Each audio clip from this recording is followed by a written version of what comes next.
1번 보시면 그 1번 문제는 다른 전체에서 맨날 나오는 문제를 정리해서 내봤어요.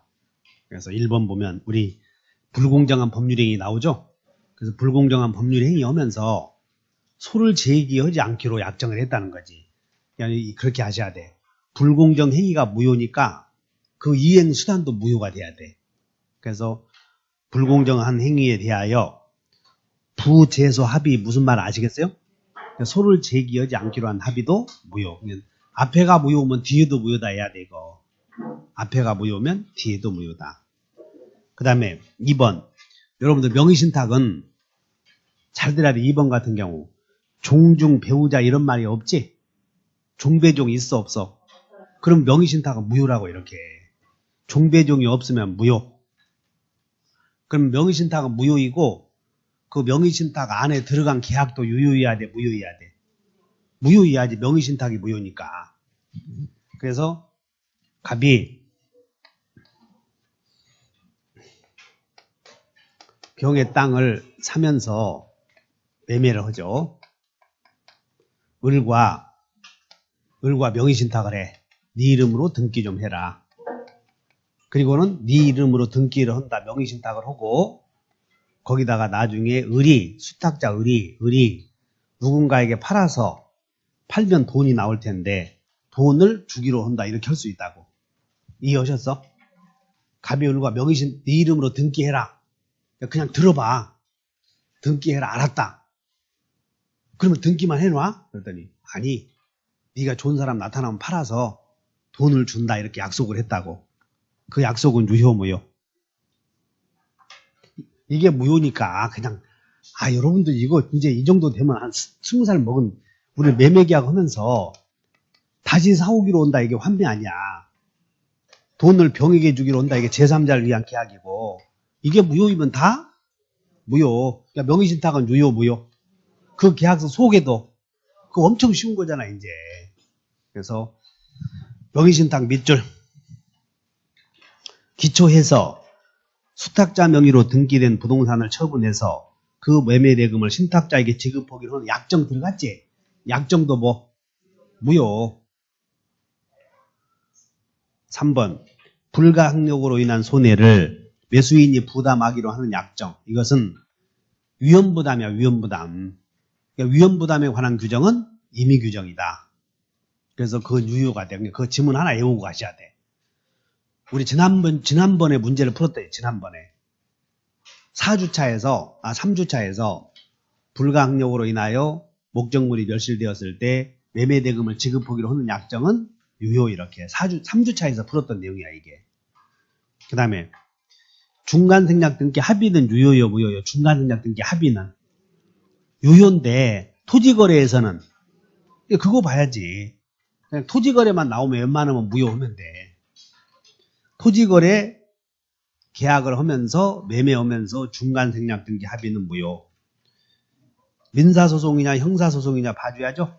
그래서 이런 것이야. 변호사 위임계약을 해. 변호사 위임계약을 하면서 위임계약 속에 성공보수약정을 또 넣는 거예요. 이렇게. 그래서 성공보수약정은 형사사건에서는 무효, 민사사건에서는 유효.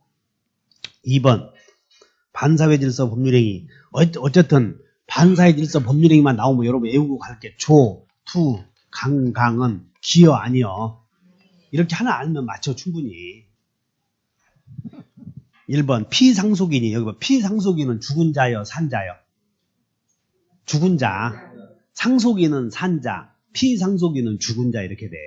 피상속이 죽은 사람이 제3자에게 토지를 매각한 사실을 알고 있는 자가 그 사정을 모르는 상속인을 적극적으로 기망했지. 그러니까 이것도 적극적으로 기망만 나오면 반사회적 이중매매가 돼. 반사회적. 니은번 양도소득세 회피 나오나? 반사여 아니요? 조세포탈만 나오면 아니다. 표시되거나 상대방에게 알려진 법률행위의 동기가 반사회 질서가 되었죠? 그것은 반사회적 행위. 명예훼손의 범죄를 하지 않겠다는 것을 조건으로 자, 명예훼손의 범행을 하지 않겠다. 그 말은 반사회적 행위 아니야. 근데 거기다가 금전이 결부되었지. 그거 잘 알고 있어야 돼. 내용은 정당한데 돈이 결부되면 정의관념에 반한다 그래 이렇게. 그래서 1번은 정의관념에 반해서 반사회적 행위다. 그래서 반사회적 행위에 해당하는 것은 기억, 디귿, 리을. 조투, 강강은 외우고 가야 돼요. 반사다 아니다. 아니다. 3번 진의 아닌 의사표시. 우리는 의사표시가 나오면 기본적으로 비진이, 통정, 그 다음에 착오, 사기, 강박 이렇게 나오면 효력이 비진의 표시는 원칙, 유효, 예외, 무효, 통정의 표시는 무효, 착오는 유효로 했다가 취취취 이렇게 기억해 가야 돼 이게. 그럼 1번 표의자가 진이 아님을 알고 한 의사표시가 비진의 표시 아니야? 그래서 비진의 표시는 유효요 무효요? 그거 1번 틀렸잖아 이거. 비진의 표시가 무효라고 하면 되겠냐? 유효지. 그러니까 또 뭐라고 하냐면 알고 해서 무효래. 야 거짓말은 모르고 오냐 알고 오지. 거짓말은 알고 해 모르고 해. 거짓말을 모르고 오면 거짓말이라고 하지 않잖아. 2번 비진의 표시는 상대방이 알았던 경우에 하나여 무효다. 상대방이 알았거나 알수, 상할수. 다시 한번 상할수. 그래서 틀렸죠? 셋째, 진의 아닌 의사표시에서 진의는 바람이다, 바람이 아니다. 바라는 걸 의미하는 것은 아니다. 5번 강박 증여는 참이여 거짓이여. 비진의 표시에 해당하지 않는다. 2번 비진의 표시는 상대방이 있든 없든 성립할 수 있다. 그래서 거짓말은 꼭 상대방이 있어야 돼. 유언도 할 수가 있어. 유언 상대방 없는 의사표시 아니야. 그래서 거짓말은 상대방 있는 것도 있고 없는 것도 있을 수 있다. 그래서 정답이 2번. X 토지 소유자 갑은 을에게 증여를 하면서 매매를 가장. 그러니까 이렇게 밑줄 그셔봐. 증여를 하면서 매매를 가장. 그러니까 법률행위 몇 개 하는 거예요. 2개 하잖아. 증여를 하면서. 그러니까 증여는 유효, 매매는 무효. 그러면 을 명의의 등기는 유효요, 무효요?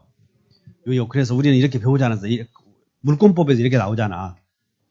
갑이 을에게 토지 소유권 넘어가냐 안 넘어가냐인데 사실은 갑과 을이 실제로는 증여했다고. 실제로는 증여 원인을. 근데 증여로 하지 않고 매매로 해서 을에게 등기가 되었어. 그럼 법률행위의 내용이 다르지?